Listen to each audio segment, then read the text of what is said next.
Welcome to the 2018-2019 school year. My name is Brad Jadarski. I'm the Oshkosh West Activities Coordinator. I'll be narrating you through the online Athletic Code of Conduct meeting. Please be sure to have with you your Oshkosh Area School District Co-Curricular Handbook, as it will be referenced many times throughout the course of this presentation. First and foremost, student athletes, remember, competing in athletics is a privilege, not a right. You are a student athlete first and foremost, and academics come first. Meaning if you don't do the job in the classroom, you won't be able to share your talents with us on the playing surface, athletic court, or field. The Oshkosh West Athletic Department has a vision statement. Our vision statement is to educate, inspire, and shape the next generation of leaders through commitment, competition, and service to the team, our school, and our community. We have 5 core values that help guide our decision making in all aspects in regards to participation in athletics. Number 1, do the right thing. Integrity and honesty in thoughts, actions, and words. 2, strive for greatness. Excellence in academics, athletics, and character. 3, lead with a purpose. Selfless commitment to team goals.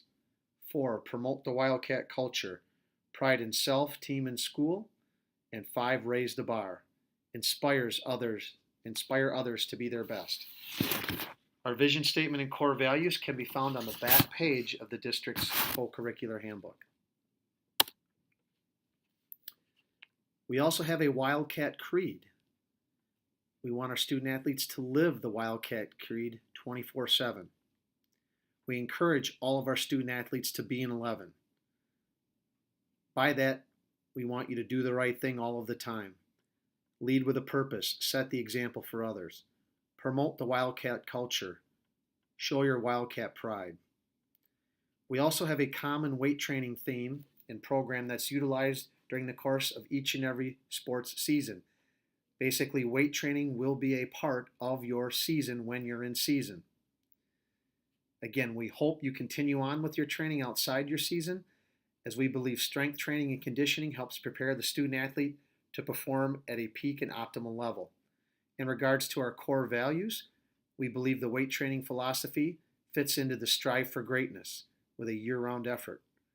We believe it emphasizes raising the bar, encouraging others to do their best, and to lead with a purpose, setting the example for others. Oshkosh West is extremely lucky to have an excellent athletic training program. We have one athletic trainer here at Oshkosh West. His name is Tyler Van Sistine, and on this slide you have his email address and cell phone number. We're very fortunate to have Ascension Sports Medicine provide athletic training services for Oshkosh West High School, and Tyler does a great job ensuring the student athlete safety for all of our students. The next number of slides are going to talk about a number of athletic training concepts. As I previously mentioned, Oshkosh West has one licensed athletic trainer. Athletic training room hours are daily after school days from 3 to 6 p.m. Monday through Friday. Also, licensed athletic trainers practice under direction and collaboration with physicians and other healthcare professionals. They evaluate and treat injuries and provide rehab to the injured. They provide immediate care in the event of game injury, and as needed, they will provide physician referral if necessary and will communicate with the parents and coaching staff about this process. Concussions are a very serious thing. A number of our slides and information found within our co-curricular handbook deal with concussions. Please keep in mind, a concussion is a brain injury and all concussions are serious. Concussions can be serious injuries with fatal consequences if not evaluated and treated properly. All concussions require an assessment and individualized treatment recommendations. Concussions can occur in any sport. They can be caused by a direct blow to the head or an injury to the body resulting in an indirect force to the head. Any suspected concussion should be referred to the licensed athletic trainer. Concussions are a traumatic brain injury that impairs the brain's ability to carry out normal functions. There are many varied symptoms that can describe a concussion, and not all are visible. These symptoms can include headaches, dizziness, confusion, nausea, light and sound sensitivity, Difficulty concentrating, memory loss, feeling slowed down, and personality changes can all be indicators of a possible head injury. Again, student athletes should never try to hide the fact that they have a concussion. When in doubt, the coaches are instructed to sit the student athletes out. Parents, if you have any concern at all, please have your student athletes see our athletic trainer for further treatment. The licensed athletic trainers will perform preseason impact concussion testing to get a baseline of the athlete's neurological functions. All freshmen and juniors will be impact tested, and anyone who didn't take the test last year or is new to the school district will as well. Should the athlete sustain a suspected concussion, this pre-evaluation can be utilized by a physician to help determine the proper course of treatment for return to play. Only contact sports are tested. Any non-contact sport athlete may be tested upon request of the licensed athletic trainers. Non-impact sports at Oshkosh West are swimming, cross country, tennis, track, and golf. Parents and the coaching staff will be contacted in the case of a suspected concussion. Parents will be directly notified and an informational sheet will be sent home. Athletes should be seen as soon as possible by the athletic trainer, then referred to a physician for further evaluation. All athletes will be kept out of all practices and activities while presenting any symptoms. They will see the trainers daily to track symptoms. When the athlete is asymptomatic, the parents will need a physician's clearance for the return to practice or play. Once cleared by the physician, the licensed athletic trainer will run the athlete through a gradual return to play protocol. This process involves reintroduction of simple cardio, progressing to longer durations of cardio, to strength training, to limited practice conditions, a full practice, and then full return to practice and play status. Coaches are instructed to use the following procedure with student athletes and concussions. When in doubt, the student athlete sits out. Parents and athletes are required to turn in a signed concussion information sheet once per school year before they can participate or begin practicing in any sport. Additional information on concussions can be found at the WI website below. Strongly encourage you to take the time to take a look at that website if you're a parent and student athlete. Also, parents and student athletes, the WIAA provides secondary concussion insurance for all member schools. Please keep in mind, this insurance is secondary to a family's primary insurance. Information about this secondary concussion insurance and any additional paperwork, forms, or required pieces throughout the process are available from our athletic trainer here at Oshkosh West. Student athletes and parents, pre-existing medical conditions. It is very important that licensed athletic trainers and the coaching staff are notified by the parents and athletes about any prior or current health conditions. Examples would be diabetes, asthma, allergy and allergic reactions, heart conditions, or any conditions that could impact the athlete's personal safety during play. If an athlete carries an inhaler or EpiPen, make sure the coaching staff and teammates are made aware of this and where to find it in the case of an emergency. Hydration. Very important in the fall of the year, also important in the winter and spring as well. Athletes should consume at least 16 to 20 ounces of water 2 hours before practice and at least 8 ounces in the 15 minutes prior to practice beginning. Athletes should regularly consume water during breaks in practice, even if they do not feel thirsty. 48 ounces, or roughly 2 normal bottles of water, can be taken in during the course of an hour of strenuous activity. After exercise or practice, for every pound of water lost, athletes need to ingest 16 to 20 ounces of water. That is 1 bottle of water for every pound lost. Please note, this does not include the normal 6 to 8 bottles of water a person should also drink normally throughout the day. Additional health information for student athletes and parents. In order to be able to begin practicing in any sport for the 2018-19 school year, student athletes must have a valid physical on file with the school. A physical must have been provided or dated and signed by a physician on April 1 of 2017 or later for the 2018 school year. Please note, that physical form has to be on file with the school. I also want to mention that the WIAA has a banned substance list, which is an appendix in the back of the co-curricular handbook. We'll cover that in a little more detail a little later on in this presentation. This time I'm going to ask you to open your Oshkosh Area School District co-curricular handbook. This year handbook is a teal blue in color. And to begin with, I want you to refer to page 3. Please note the web address for the WIAA. At that website, you can find all of the information or any questions you may have regarding participation in athletics in the state of Wisconsin at the high school level. Also on pages 3 and 4 are the district's requirements in order for a student athlete to begin to practice in any sport. First, they must have a physical form and possibly the alternate year card if necessary. Student athletes and parents must turn in a signed agreement of parent and athlete form, which is also considered our insurance waiver form. Another requirement is payment of the athletic fee as soon as possible once your child participates in a sport. That's if applicable. Student athlete must turn in a signed athletic emergency form. That is the backside of the agreement of parent and athlete form. An athlete must also turn in a signed concussion acknowledgement form, which is a state law. Must be signed by both the parent and the student athlete. Please note all of these items must be turned in before an athlete can begin to practice, with the exception of the athletic fee. Regarding the athletic fee, on pages 5 and 6 of the district's co-curricular handbook, for 2018-19 school year, the athletic fee is $50 per sport with a $100 individual limit per school year and a $175 family limit per school year at the high school level.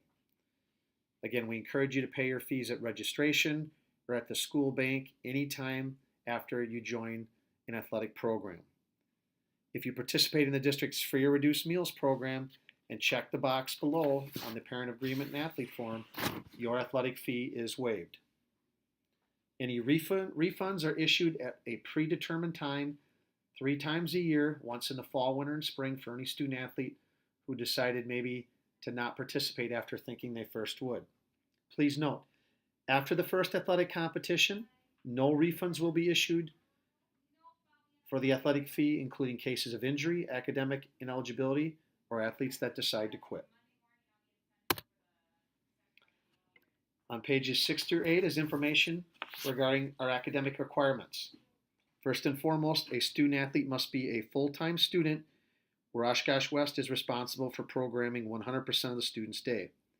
The student must be eligible for all similar awards, privileges, and services as all other students and meet all obligations and responsibilities without exception. Regarding grades, a student athlete must have received no failing marks, including incompletes, in the most recent grade reporting period. At Oshkosh West, we use the second grade reporting period of first semester, the second grade reporting period of second semester, and second semester grades for athletic eligibility. For all incoming freshmen in the fall, you start the year academically ineligible. For all returning sophomores through seniors, at the start of the school year in the fall, we look at your second semester grades from the previous school year. Again, you must do the job first and foremost in the classroom in order to be eligible to participate in athletics. Not doing the job in the classroom can and will have a significant impact on your ability to compete and perform in any of our athletic programs. Please note on page 7, for students that participate in a sport where the first competition is before the first day of class, students with more than one failing grade will be ineligible for the lesser of 21 consecutive calendar days, beginning with the date of earliest allowed competition in a sport, or 1/3 of the maximum number of games or meets allowed in a sport. Rounded up if 1/3 results in a fraction. Once classes start, students will be required to follow the weekly academic eligibility check process. Students with one failing grade in fall sports, students shall be ineligible to participate in 1/5 of the scheduled games or meets in a sport, rounded up if 1/5 results in a fraction. However, student athletes in fall sports will be eligible to participate by the WIA criteria for student athletes with more than one failing grade if the criteria for one failing grade results in a penalty that exceeds the penalty for more than one failing grade. Once classes start, students will be required to follow the academic eligibility process. Note, if we're in a sports season after school starts, we will check the most recent grade reporting period for student-athlete eligibility. Should a student-athlete become academically ineligible with one failing mark, he or she may not participate in competitions or performances for a minimum of 7 consecutive school days and nights. The student may return to competition on the 8th school day, provided the student received at least a 2.5 grade point average in the most recent grade reporting period. If the student had a grade point average of less than 2.5 in the most recent grade reporting period, they must follow the academic eligibility process, which requires a student taking a pass-fail sheet to all of their teachers, having them sign that sheet indicating whether or not they're passing the class at that particular point in time, and they must be passing all classes each week to be eligible. Eligibility would continue to be a week-to-week thing or until we check grades at the next grade reporting period. Please note on page 8, should a student become academically ineligible with more than one failing grade, he or she may not participate in competitions or performances for a minimum of 15 consecutive school days and nights. The student may return to competition on the 16th school day, provided they're passing all of their classes. To regain eligibility, they must follow the academic eligibility process, which requires taking that form to all of their teachers, having their teachers sign the form indicating they're passing or failing the class. In order to be eligible to compete, each week a student must be passing each and every class each and every week until the next grade reporting period or until their season concludes. Note, students who receive one failing grade and who had less than a 2.5 grade point average in the most recent grade reporting period will have a chance to regain academic eligibility at the 5 or 15-week grade reporting period, assuming they are passing all of their classes at that 5 or 15-week grade check time. Again, I can't emphasize this enough. Student athletes, make sure you're doing the job in the classroom first and foremost to be eligible to participate in athletics. Now on page 9-10, we're going to talk about 3 areas, one being illness, the other out-of-town travel, and being on vacation. So on page 9, number 5, a student must be present at all classes on the day of a practice or competition or performance to be eligible to participate. Only permission from school administration will permit a student to compete after missing classes. Students may not participate in any competition or performance or practice if they are out ill for any or all of the school day without permission from school administration. Please note, students, if you decide that you need to stay home in the morning because you're not feeling well and your parents call us ahead of time and let us know and you get back to school for the second half of the day, many times we do allow permission to participate in practice or competitions that day. However, if you go home in the afternoon, please be advised more than likely you will not be allowed to practice or participate that day. Number 7, regarding out-of-town travel. A student who travels to an out-of-town contest with a school or team must return with the school or team. The only exception to this rule is if the student's parent is present at the out-of-town site, he or she may request that the student returns with the parent. Note, this request must be made in person by the parent to the coach, and the parent will also have to sign off that they are taking their child. Each of our coaches will have a copy of the district transportation form with them at all away events for the parent to sign. Please note, parents, that the coach has the option of whether or not to grant permission. In most all cases, our coaches will. However, please be advised of that policy. On page 10, number 11, at the discretion of each coach, when a student is absent due to being on vacation with his or her family, upon returning to the team, that student will not be allowed to participate in competitions equal to 1/2 of the competitions the student missed. If the student is absent due to being on vacation with someone other than their family, the student will not be allowed to participate in whatever number of competitions were missed. 1 competition for each competition missed. Please note that is at the discretion of each coach. If a student misses only practices but no competitions due to being on vacation with either family or friends, this may have an impact on playing time for students upon their return from vacation. Students and parents are strongly encouraged to speak with their coach as soon as possible if they will miss any part of their season.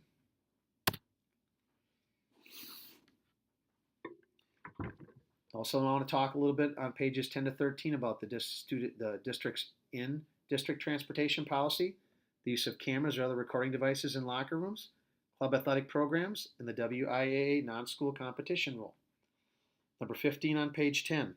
Please note, parents and students, the district does not provide transportation for students to any practice sites and some home competition sites in the district. In these situations, it is the responsibility of the parents, students, or legal guardians to provide their own transportation.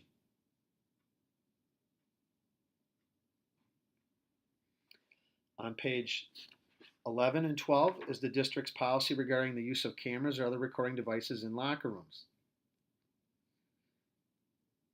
To protect the privacy of students, non-staff access to locker rooms for the purpose of interviewing or seeking information from a student is prohibited without school district approval.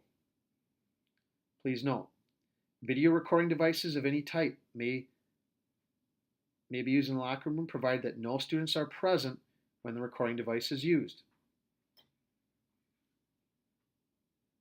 Also, video recording devices may be used for school projects involving production or presentation by students provided that a district staff member verifies prior to allowing such equipment in a locker room that no student is using the locker room to change and thus could be caught in an exposed condition by recording equipment. Also, covert surveillance video may be used to investigate suspected illegal behavior or behavior by students that violates school rules. Note, no images of a nude or partially nude person in the locker room may be captured, recorded, or transferred under any circumstances by any individual. On page 12 is information about the district's position on club athletic programs. The district understands that students may want to participate in club athletic programs during the school year during their high school sports season. As a result, we would like to provide some guidance for families. For varsity athletes, if a student is on a varsity team, the head coach will determine whether or not students will be allowed to practice or participate in a club athletic program during their varsity high school season. If a coach's position is no club participation during the high school season, it is based on the premise that a student's loyalty and allegiance should be to the high school team. For non-varsity athletes, if a student is on a JV or freshman team, students will be allowed to participate in club athletic programs during their JV or freshman high school season with the following stipulations. 1. The student and parent need to inform the coach about their intentions. And 2. Students will not be allowed to miss a high school scheduled practice or competition for a club athletic practice or competition. The key here is talking to your coach ahead of time as soon as possible. Also on the bottom of 12 and page 12 and top of page 13, please note the WIA rule concerning non-school participation. It is the philosophy of the WIAA that a student owes loyalty and allegiance to the school and team of which he or she is a member during the season of a given sport. Athletes may compete in not more than 2 non-school competitions with prior school involvement or approval during each regular sports season. Again, the key being with school approval in advance. The contest will not count against the individual maximum for the athlete in the sport. Non-school competition will not be allowed during the respective WIAA tournament series in a sport. Note, a student becomes ineligible in a sport for the remainder of the season for competing in more than 2 non-school games, meets, or contests in the same sport during the season of practice and competition established by the school. Again, any questions on that? Please see Mr. Jadarski for additional information, as well as a form that we ask that parents and students sign to participate in any non-school competitions during your high school season. Again, this is same sport specific. On pages 13 to 15 is information on the district's code of conduct. Please note the code of conduct is established for the best interest of students and the particular sport. The code of conduct must be observed by all students throughout the calendar year, not only when the particular activity is not in season, but also when school is not in session. Please note, in all situations involving possible violations of the code of conduct, administrative discretion will determine whether or not there is an actual violation of the code of conduct. A student must refrain from any conduct at any time that would reflect unfavorably on himself or herself or the school. Examples of conduct which would reflect unfavorably on a student or school is included but not limited to the following. And those are A through R. I'd like to ask you to pay particular attention to a few that are highlighted here on the slide. A, use, possession, buying or selling of controlled substances, street drugs, illegal drugs, and or performance enhancing substances. Drug paraphernalia, including sale, possession, or use. In situations where controlled substances, street drugs, illegal drugs, performance enhancing substances, and or drug paraphernalia are found at a student's home property or personal property, the district's position will be that the student was in possession of the controlled substance, street drugs, illegal drugs, performance enhancing substances, and or drug paraphernalia. The burden of proof will be on the student to convince school administration that he or she did not know the controlled substances, street drugs, illegal drugs, performance enhancing substances, and or drug paraphernalia were present. B, use, possession, or purchase of alcoholic beverages. In situations where alcohol is found at a student's home property or personal property, the district's position will be that the student was in possession of the alcohol. The burden of proof will be on the student to convince school administration that he or she did not know the alcohol was present. C, use, possession, or purchase of tobacco in any form.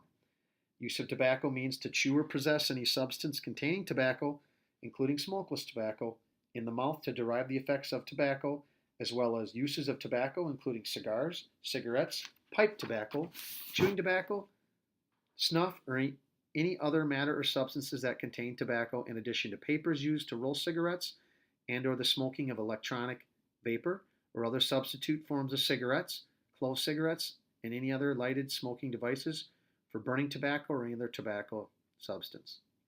In situation where tobacco is found at a student's home, property, or personal property, the district's position will be that the student was in possession of the tobacco.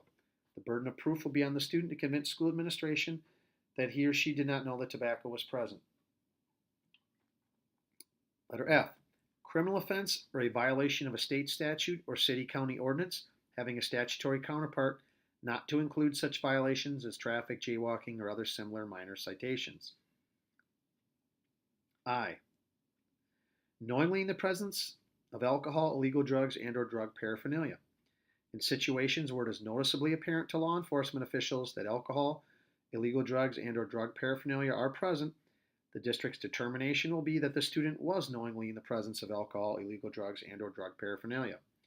Students may be present at an establishment which is primarily for eating and may be present at a ceremony type activity such as a wedding reception. Students may only be present at a bar or tavern if they are with their parents. Letter N, behavior or conduct which reflects unfavorably on a student.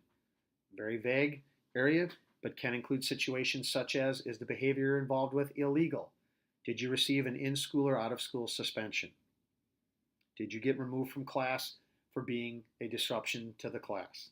Those are possible examples of that area. Letter P, illegal or inappropriate use of the internet and or electronic devices.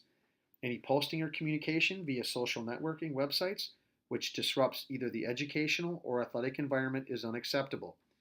This includes but is not limited to the consumption of alcohol or the use of illicit drugs or facsimiles, inappropriate sexually oriented material, or activities involving bullying, hazing, or harassment.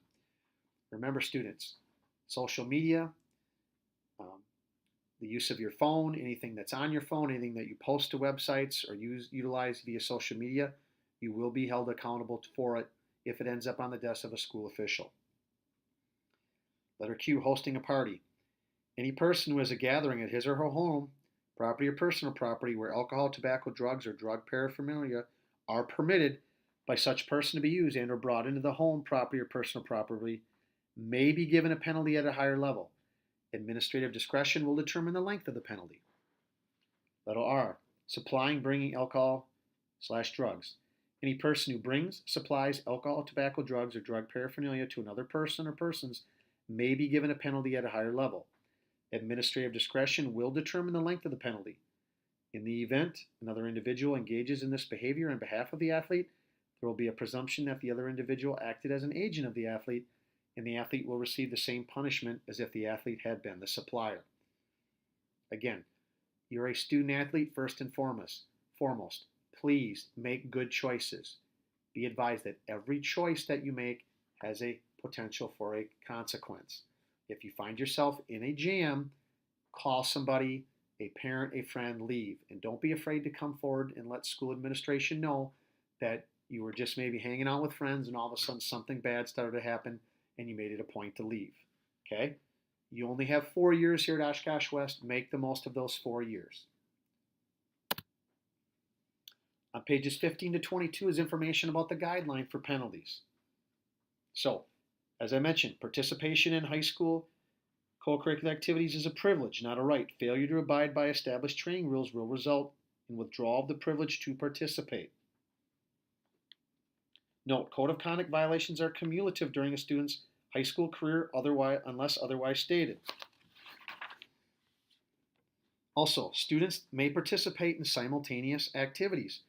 However, if a student incurs a violation, he or she shall be penalized according to the code for each activity, if any or all activity seasons are taking place simultaneously. On page 17 and 18, you'll see items 1 to 9. Penalties for violations of the code of conduct in any of these areas without a self-referral are found on pages 18 and 19. Note, a first offense for Category A, suspension for 1/4 of the regular season, or the equivalent of 1/4 of the regular season. The student must also complete a student assistance program in order to be reinstated. Note, for the first-time offenders in the areas of knowingly in the presence of alcohol, illegal drugs, or drug paraphernalia, suspension for 1/8 of the season, or the equivalent of 1/8 of the season. The student must also complete a student assistance program in order to be reinstated. For second violations in Category A activities, suspension for an entire season. A third violation in a Category A or B activity, suspension for 1 full school year. And a fourth violation, the student loses the privilege to participate in all activities during the remainder of his or her high school career. On pages 19 and 20 is information for violations that are the exact same as pages 17 and 18, those items numbered 1 through 9. However, on page 19, we define a self-referral. A self-referral. If a student presents himself or herself to the activities coordinator, a coach, or other school administration official as a person who has violated the code of conduct in the areas numbered 1 to 5 below, use, possession, buying, or selling of controlled substances, street drugs, illegal drugs, and or performance-enhancing substances, use, possession, or purchase of tobacco in any form, use, possession, or purchase of alcoholic beverages, knowingly in the presence of alcohol, illegal drugs, and or drug paraphernalia, acts of vandalism. If a person, as I said, presents himself or herself as a person who has violated the code in one of those areas numbered 1 to 5, that student may have their penalty reduced. For this to occur, the student must self-admit no later than the first day after the violation has occurred, and the information cannot already have been shared with school administration from another source, meaning maybe law enforcement has already told us. Administration may grant an extension to the 1-day school provision due to extenuating circumstances. Note, students and their parents are strongly encouraged to self-report violations of the code during the summer months to the activities coordinator as soon as possible. Basically, we reward honesty. So if you break the code in one of the areas identified in our handbook, we strongly encourage you to do the right thing, do the responsible thing, turn yourself in, and self-refer. On pages 20 and 21 are the length of consequences for a self-referral. For a first violation in Category A, suspension for 1/8 of the regular season, the student must also complete a student assistance program in order to have eligibility reinstated. For a first-time offender in the area of knowingly in the presence of alcohol, illegal drugs, and or drug paraphernalia, the suspension will be for 1/8 of a season. However, should the student also volunteer to complete a student assistance program and time frame permits such participation prior to the completion of the season, the penalty be reduced to 1 competition or performance. Again, first violations with the self-referral. For second violations with the self-referral in category A or B, suspension for 50% of the season with the following stipulations. 1, a 20-hour community service plan. And 2, meeting with the high school's social worker or district's ATODA coordinator and following through with any recommended course of action. For third violations in category A or B with the self-referral, suspension for 1 full school year. And for fourth violations for category A and B with the self-referral, the student loses the privilege to participate for the remainder of his or her academic career. Again, honesty is rewarded. I can't tell you this enough. Please, if you break the code and make a poor choice, that's part of being human. Do the right thing, do the responsible thing, turn yourself in, utilize our self-referral policy as honesty is rewarded. Please note on the bottom of page 21 and up through page 22 are the areas that are considered cumulative offenses within themselves only in this handbook. Items number 10 through 14. Please note number 10, criminal offense or violation of a city-county ordinance having a statutory counterpart. The significance of the violation will be evaluated and the suspension will be determined based on the severity of the offense. Note, brand new for this year, the following language has been added regarding felonies. If a student is charged with a felony, the student could lose the right to participate in athletics, activities, and/or clubs for the remainder of their high school career in the district. If a student utilizes the self-referral option outlined previously in the handbook, his or her suspension may be reduced depending on the severity of the offense and for only a first or second violation in this area. On page 22, acts of harassment including hazing. The significance of the violation will be evaluated and the penalty will be determined based on the severity of the offense. Please note, harassment and hazing have no place here at Oshkosh West. It will not be tolerated, and both activities are violations of the law. Number 12, violation of student rules as described in the student planner. Significance of the violation will be evaluated and the suspension will be determined based on the severity of the offense. 13, the recruitment of student athletes. If you are being recruited to attend a high school, it is your responsibility to inform your high school's activity coordinator about this, as this is considered a violation of the district's code of conduct. 14, illegal or inappropriate use of the internet and/or electronic devices. Any posting or communication via social networking websites which disrupt either the educational or athletic environment is unacceptable. This includes but is not limited to consumption of alcohol, the use of explicit drugs or facsimiles, inappropriate sexually oriented material, or activities involving bullying, hazing, or harassment.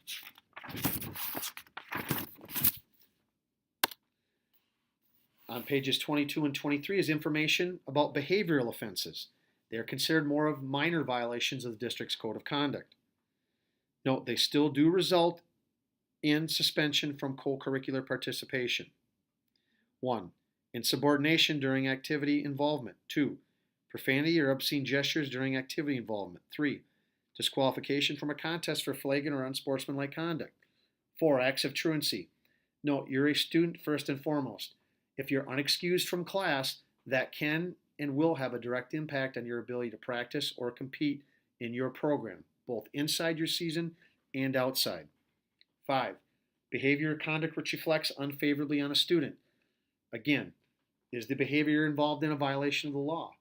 Are you a disruption to class? Have you received an in-school or out-of-school suspension? All of those types of behaviors can and will have an impact on your ability to participate in athletics. Cheating. First offense during one's high school career. The teacher involved will handle the situation in the classroom and will make contact with the activities coordinator. Second offense during one's high school career and any additional offenses. The student will be referred for a behavioral offense or a code of conduct violation. The significance of the violation will be evaluated and the suspension will be determined based on the severity of the offense. Note, for any first offense and cheating found to be especially serious, administration reserves the right to invoke a second offense consequence. 7. Failure to follow the attendance and behavioral rules and guidelines for the individual program as set by the coach or advisor. Please note, some of our coaches do have extra expectations, particularly in regard to being at practice. 8. Failure to be a student in good standing. A student must be a student in good standing at each year checkpoint in order to compete in any co-curricular event. In order to be defined as a student in good standing, 1, you adhere to your high school code of student conduct. 2, you adhere to your high school's attendance and tardy policies. 3, you have no unserved detentions. Note, checkpoints for the 18-19 school year include October 1st, the start of each winter season, January 7th, the start of each spring season, and April 8th. Only administrative approval will allow a student to compete in co-curricular events if a student is not in good standing at each checkpoint. Also want you to know the following WIAA policy, which is found on the bottom of pages 23. The minimum penalty for code of conduct violations or any behavioral offense that result in a student athlete being suspended for any portion of the WIAA tournament competition is immediate disqualification of the student athlete for the remainder of the total tournament series in the sport. So again, if you break the code of conduct during the tournament series and you miss even one event, you're out for the entire tournament series for that sport. On page 25 and 26 is the district's appeals process. Note, if a resulting finding of a student violating the district's code of conduct is found, the students and parents are informed of that. If that in fact happens, the student and parent do have the right to appeal if they so choose. Please note, appeals may only be filed in reference to whether or not there was a code violation. An appeal may not be filed to change a consequence, meaning if you decide to appeal your code of conduct violation, you are basically stating and making the case that you did not violate the code of conduct. You cannot file an appeal as to the length of the consequence. Please note, any appeal that's made to our district's appeals committee, the decision by that committee will be final and binding. And also during the period, during the appeals process, if the student has found to be ineligible, the student will continue to be ineligible during the appeals process.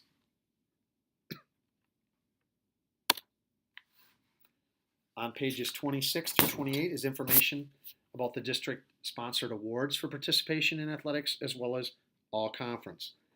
Please note, on page 26, to qualify for an award, the student may not be suspended for any alcohol, tobacco, drugs, drug paraphernalia, performance-enhancing substances, vandalism, criminal offense, or violation of a city-county ordinance having a statutory counterpart, or other serious offense considered unbecoming of a student-athlete. However, if a student-athlete self-refers for a first-time offense in the areas of alcohol, tobacco, drugs, drug paraphernalia, performance-enhancing substances, vandalism, and possibly criminal offense, or violation of a city-county ordinance having a statutory counterpart, that student may be eligible to receive any school award earned that season once all obligations have been fulfilled regarding the code of conduct suspension. A reminder for this to occur, the student-athlete must self-refer no later than the first school day after the violation. Also, regarding student-athletes that are varsity athletes, the ability to earn all conference. Please note the following district policy. Any OAST student-athlete suspended from participation for an athletic contest due to a code of conduct violation in the areas of alcohol, tobacco, drugs, drug paraphernalia, performance-enhancing substances, vandalism, criminal offense, or violation of a city-county ordinance having a statutory counterpart, or other serious offense considered unbecoming of a student-athlete will not be eligible for all conference recognition in any conference in the sport where the suspension is initiated. Also, athletes, keep in mind, in order to be all region or all state, you have to be all conference. So if you're not able to be all conference because of a code of conduct violation, it can have additional consequences for you if you're one of those very talented student athletes. On page 28 is the district's policy regarding communication. The athletic department encourages students, parents, and coaches to have an open line of communication with the following understanding. 1. Coaches are required to operate under an open door policy. 2. If the student or parent has a question, the questioner should be brought directly to the coach or advisor, and we encourage the student athlete to make that communication with the coach first, if at all possible. Parents should schedule the meeting or students in a private setting during normal school hours. Communication by all parties will be carried out in a rational and calm, mature manner. Coaches will not be required to respond to pressure groups. If the student, parent, or coach cannot mutually resolve the concern or questions are not answered, then the issue can be brought forward to the school activities coordinator and or principal. Please note, negative approaches to problem solving do nothing but make the environment for all more destructive. Students, parents, coaches, and advisors, and school administrators must all work together in an atmosphere of mutual trust fostered by open communication. Again, if you're unhappy about your role or questions about your playing time or role in the team, schedule a time to meet with your coach in person to have that discussion. They will provide open, honest, and candid feedback. Information about the district's policy on sportsmanship is found on pages 28 and 29. Please note those expectations. Also, note the Fox Valley Association expectations of parents, guests, and other fans. Probably most important on that list is remember to be a fan, not a fanatic.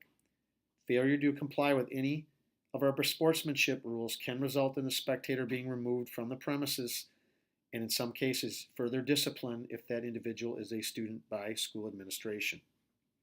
Again, we want you as a student athlete and parent to be a positive role model and a great ambassador for Oshkosh West and for the Oshkosh community. We've had a strong track record of positive sportsmanship, and I challenge each and all of you to continue being that example of a good sportsman in whatever activity or sport you participate in. Parents and students, on page 30 is some additional information which can be a very helpful resource for you. The first website, foxvalleyassociation.org, is extremely beneficial for parents and student athletes. From this website, you can take a look at all of the daily, weekly, and monthly schedules and events taking place at Oshkosh West, as well as bringing up all of our athletic schedules for all of our sports programs and printing them from there. You can also sign up for free schedule notification changes, meaning if an event is canceled or rescheduled, you can sign up to receive an email or text message for free. As a parent or student athlete, again, I strongly encourage you to go to foxvalleyassociation.org, bookmark that website, and sign up under the Notify Me link for notifications. FVAsports.net is our conference website where you can find information about all of the programs that our conference offers for all of the sports that we have for each of our 10 member schools. Again, another very helpful and informative website. And finally, I encourage you to follow Mr. Jadarski at Twitter or on Twitter at OWHS Activities. And I like to share video, photos, and information about our student athletes when they're competing throughout the course of the year.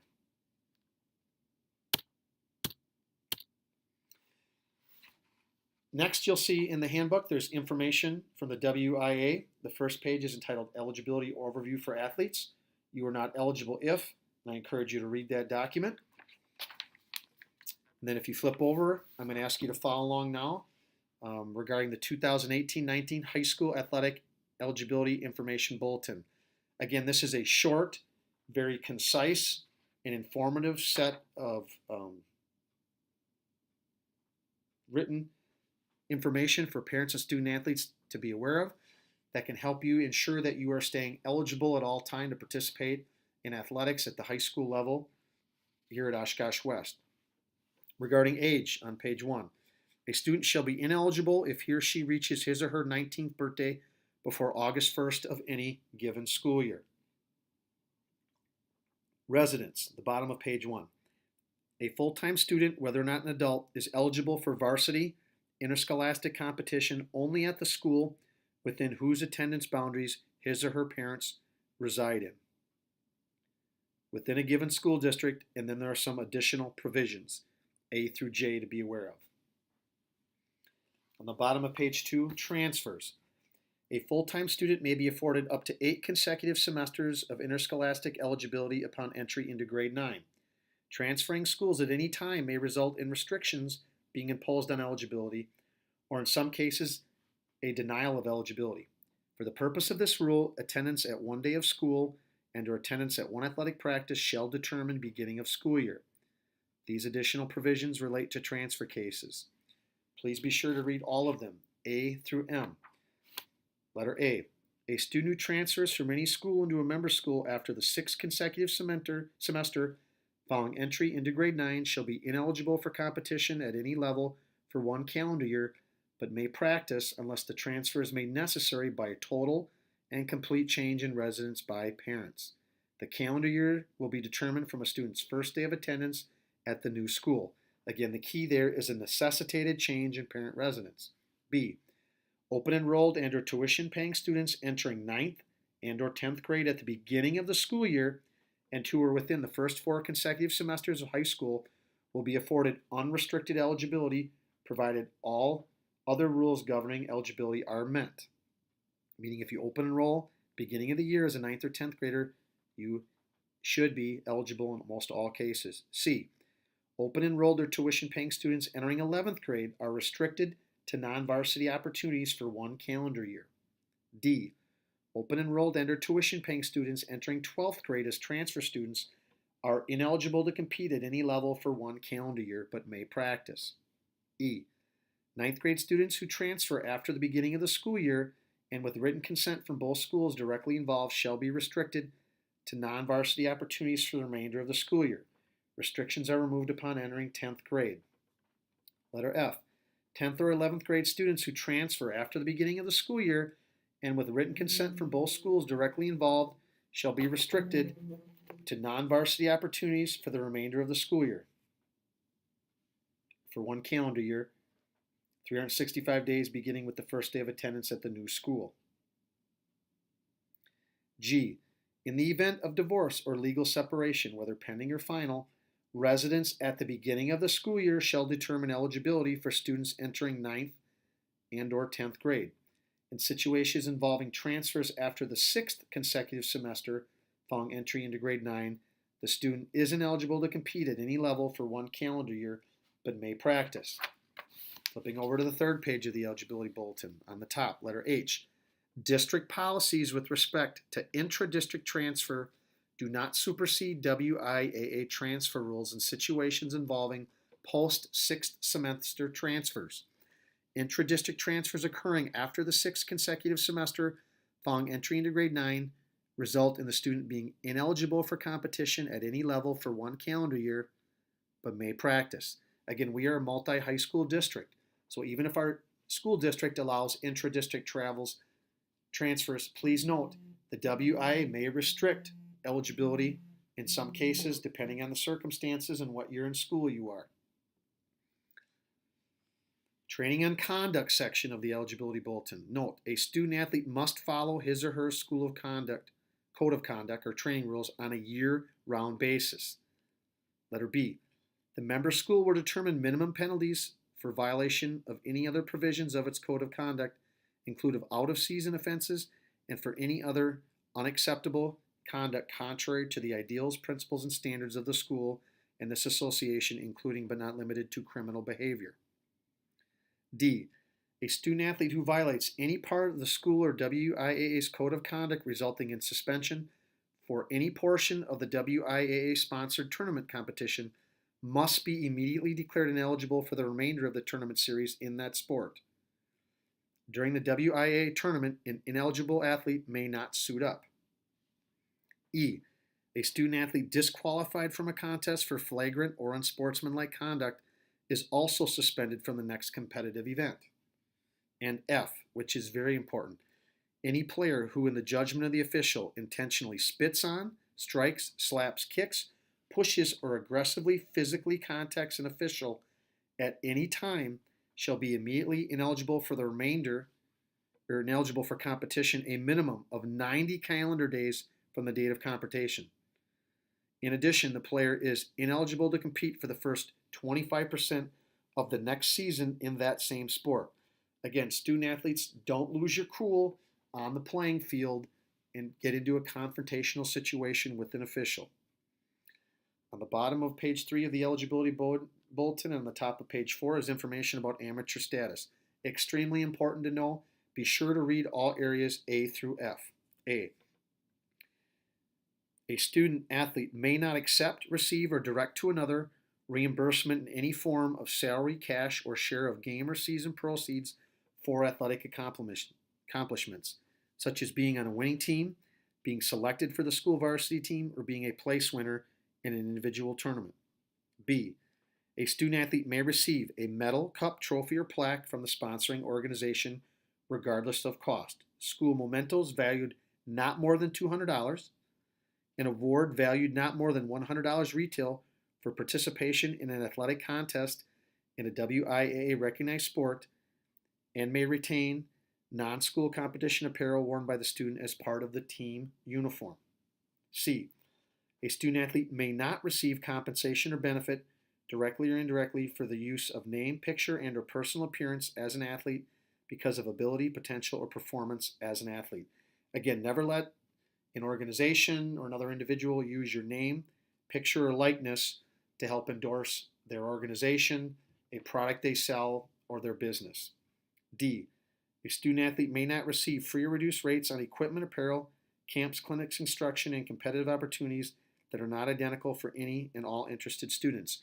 Meaning a student athlete can't get a discount that's not available to any high school student that walks through the door. Letter E. A student athlete may not be identified as an athlete, provide endorsement as an athlete, or appear as an athlete in the promotion of a commercial advertisement and or profit-making event, item, plan, or service. F. A student athlete may not participate in school athletics or in sports activities outside the school under a name other than his or her own name. So again, under amateur status, if you ever have a doubt, parents or students, regarding will this have a consequence for me regarding amateur status, don't take something, don't allow somebody to use your picture, name, or likeness. Contact Mr. Jadarski, your coach at school, to find out if in fact this is allowable or not. On the last page of the sports eligibility bulletin is information about sports activities outside of school. Athletes may compete in not more than 2 non-school competitions with school approval during each regular sports season. And again, this is meaning the same sport, competing in the same sport, both school and non-school. The contests will not count against the individual maximum for the athlete in the sport. Non-school competition will not be allowed during the respective WIA tournament series in a sport. Violations of this rule result in the loss of eligibility for the remainder of the season, including the tournament series, and forfeiture of the 2 non-school opportunities. Note A. WIAA rules do not prevent athletes from practicing with non-school teams or from receiving private instruction during the school season.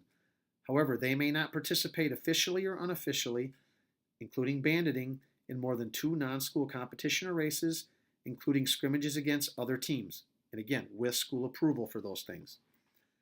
Note, this restriction applies to normal non-school games as well as gimmicks, such as reduced number competitions, 3-on-3 basketball, 6-player soccer, etc. Specific skill contests such as punt, pass, and kick, shooting contests, free throws, 3-point, etc., or fun runs. 2. During the season, athletes may participate in a skills contest with approval of the school. Specific skill contests such as punt, pass, and kick, shooting contests, free throws, 3-point, drive, chip, and putt, which isolate separate skills outside the traditional competition setting. The skill contest may not include physical contact or extreme fatigue as the actual sport competition. Fun runs are not considered specific skill contests. There can be no school coach involvement, and all of their eligibility rules, including amateur status, apply. Also, number 3, please note, very important, a student who was a member of a school team during the previous year may not delay reporting for the school team beyond the school's official opening day of practice in order to continue non-school training or competition. So again, report to your first day of school practice or contact Mr. Jadarski if you have any questions about that. Also under sports activities outside of school, C, a student athlete or his or her parents must pay 100% of the fee for specialized training or instruction such as camps, clinics, or similar programs. Again, if you have questions about anything at all found in the WIA eligibility bulletin, please see Mr. Jadarski or contact Mr. Jadarski for additional information. Next in the handbook, in the appendices, are found some additional informational documents. The first being the WIAA banned substance list. Please note, a student athlete is required to follow the school's code of conduct on a year-round basis. Items identified as banned, a student athlete shall not use. Drugs that are considered illegal or could be harmful if taken in excess are those considered banned. Possession and or use violates the WIA code of conduct. Note, there is no complete list of banned substances.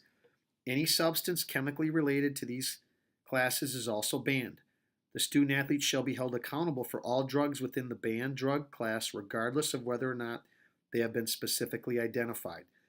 Again, if you find a banned substance on this list that you are required to take because it's been legally prescribed by a doctor, that would not be considered a violation. However, you would need to inform the school about this. However, student athletes and parents, any banned substance you should not be taking, as use of it is a violation of the code of conduct. Please be aware of the discouraged substances on this list. And again, if you have any concerns about anything found on the WIA banned substance list, please contact Mr. Jadarski for additional information.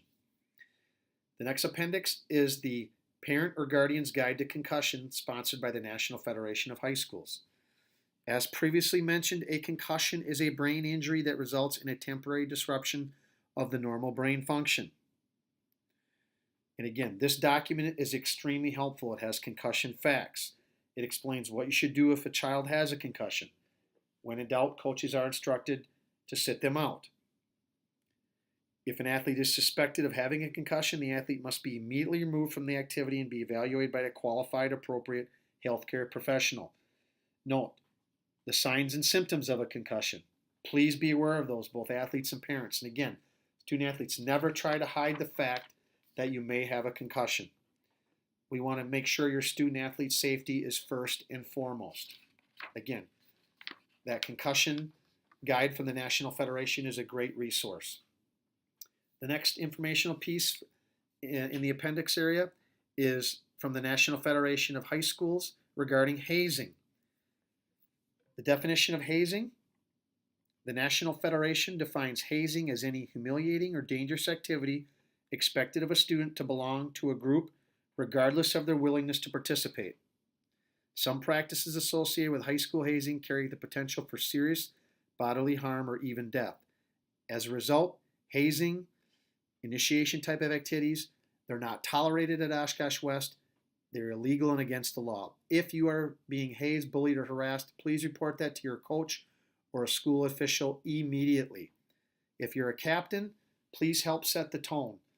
If you're in the locker room on the playing field and you feel some behavior is getting borderline, put a stop to it.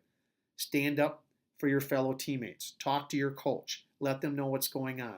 Please keep us informed, both parents and students. Hazing has no place.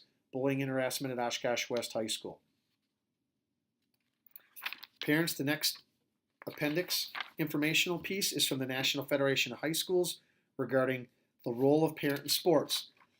I strongly encourage you to take the Positive Sport Parenting Parent Self-Assessment Test. Take it honestly. Write down your totals, and then if you flip over to the last page, see where you score. Again, if you feel you're a parent who needs additional resources, go to www.nfhslearn.com for additional resources that can be available. As I mentioned, the inside of the back cover is the Oshkosh West Wildcat Creed, and on the back cover of the co-curricular handbook contains the district's vision statement for Oshkosh West Athletics and the Oshkosh West Athletic Department core values. Again, great resources for you to have, as those help guide all of our decision making in regards to athletic participation and competition at Oshkosh West High School. If you are a student athlete who has aspirations of competing in athletics beyond high school at an NCAA Division I or II school, you need to be familiar with the NCAA Eligibility Center, as there are specific academic courses you're going to need to take during your high school career to be eligible once you get to college. I strongly encourage you to work with your guidance counselor to stay informed of the information you need to know.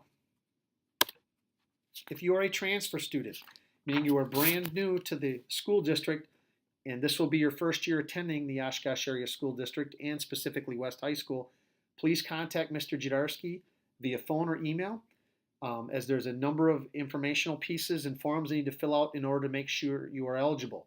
Again, as a transfer student, you are ineligible until you are fully cleared by the athletic department to participate in both practices and especially any competitions. Also, if you're a transfer student, welcome to Oshkosh West High School. We're excited to have you as a Wildcat. Information about the locker room. Oshkosh West Athletic Department does supply locks for our lockers in the varsity locker rooms. We encourage and expect all the student athletes to use that lock and lock up your valuables. Again, never leave your locker unlocked. If anything is unfortunately taken from your locker, please inform a school official, our SRO officer, Mr. Wissink, as soon as possible. Also, when your season is over, whether or not you're going to be competing in a sport the very next season, it will be expected that you clean out your locker, as you will be issued a new locker in the next season. Again, I can't emphasize this enough. Lock up your stuff, lock up your stuff, lock up your stuff. Again, regarding the Oshkosh West Raise the Bar campaign for our weight room, the sincere thanks from Mr. Jadarski and Principal Cole on anybody that helped donate, spread word of mouth about our weight room project, and or helped in our letter writing campaign or soliciting donations from anyone in order to make this weight room a reality. We're extremely proud of our weight room. It's a huge upgrade. It's a great benefit for our students and student athletes at Oshkosh West. We couldn't have done it with the help of all of you, so our sincere thanks for making this dream a reality. And again, student athletes, during the season, you'll be lifting weights, and we hope that you continue preparing yourself outside the season by utilizing the weight room in order to be in the best possible condition you can be for the next time you compete. Parents and students, please be aware of the Oshkosh West Booster Club.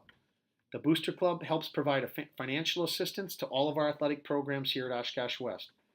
During the 17-18 school year, at the end of the year, they provided over $30,000 to the programs here at Oshkosh West High School to purchase equipment, uniforms, many needed supplies for each of our programs.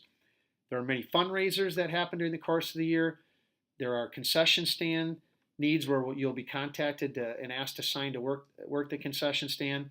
Maybe it's participating in the golf outing, Waterfest, any fundraiser that's going on. Please, parents, when that call comes from the Booster Club, do your part, step up and help.